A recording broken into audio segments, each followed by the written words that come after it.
in accepting this invitation, I have gone through the figures again for the organic sector, and I'm extremely impressed to see the steady level of economic growth that has been achieved in recent years across the EU. A market worth €21 billion is clearly no longer a niche market. And let me congratulate you on this expansion, especially here in Germany, where I see that you dominate roughly 1/3 of the EU's market. And I suppose it was all of that organic products and all of that nutrition that helped your soccer players win the World Cup last year.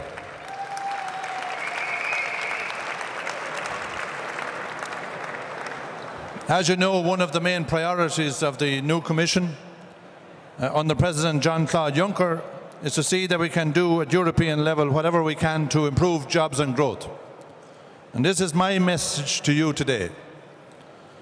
Successive reforms of the Common Agricultural Policy have sought to give more flexibility to farmers to ensure that they decide what they want to produce and how, rather than leaving the decision to somebody sitting in an office in Brussels. The latest round of reform has taken that further, with more flexibility than ever left to member states.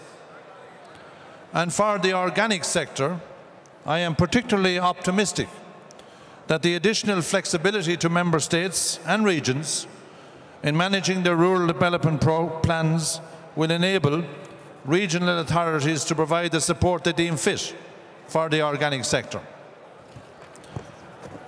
Of course, there is the question of the Commission proposal to revise EU organic rules. There has been considerable work done on the proposals in recent months. Work in the EU Agricultural Council of Ministers is somewhat more advanced than in the European Parliament at the moment, but I know from speaking to MEP Martin Häusling, the rapporteur for the European Parliament, that we will waste no time, together with the shadow rapporteurs, to get down to business, to making the necessary compromises and agreeing a European Parliament position in the first half of this year. You may be aware that the Commission as a whole undertakes a broader effort to ensure that we are not over-regulating any sector of the economy through its annual work programme.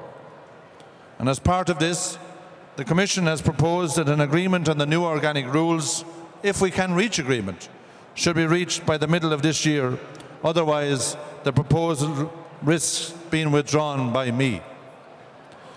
I know that there has been a lot of criticism of the proposals, and these have been reflected by the previous speaker, but there also have been a lot of work done.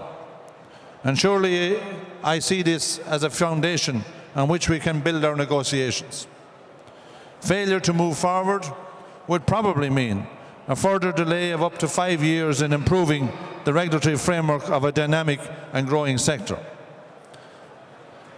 I just want to assure all small producers here this evening and all new entrepreneurs in the organic sector that we will be very mindful of your concerns and your future in the organic sector, and I will support the European Parliament rapporteurs and the Council in achieving those objectives and reflecting those concerns.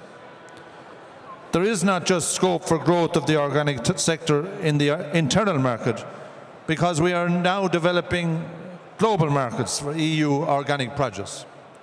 The recent announcement of a soon-to-be-concluded equivalency agreement with South Korea that will permit the sale of EU products on the Korean market from the 1st of February is just one such example of the positive outlook internationally for EU organic exports.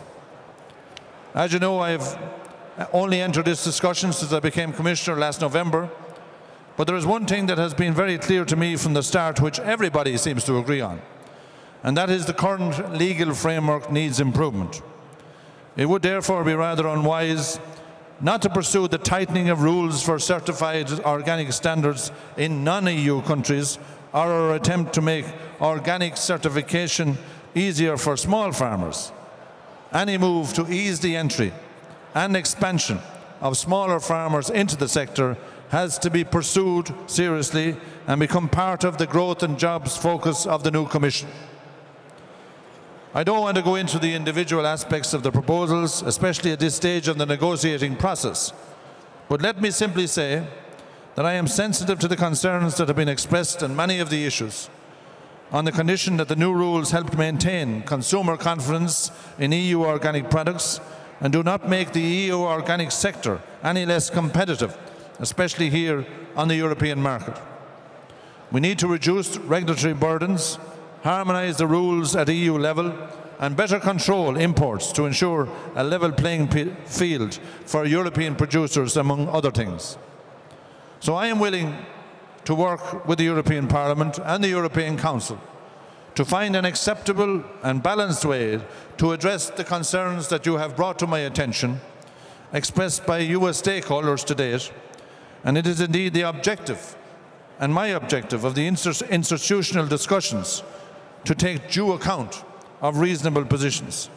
I intend, to my part, to participate constructively in that process.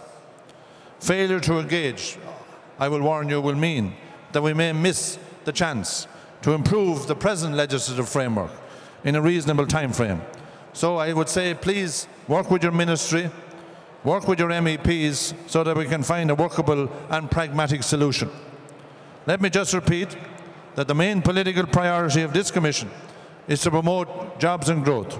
And I see clear possibilities in these proposals to help make it easier for the European organic sector to continue to enjoy further growth in the coming years.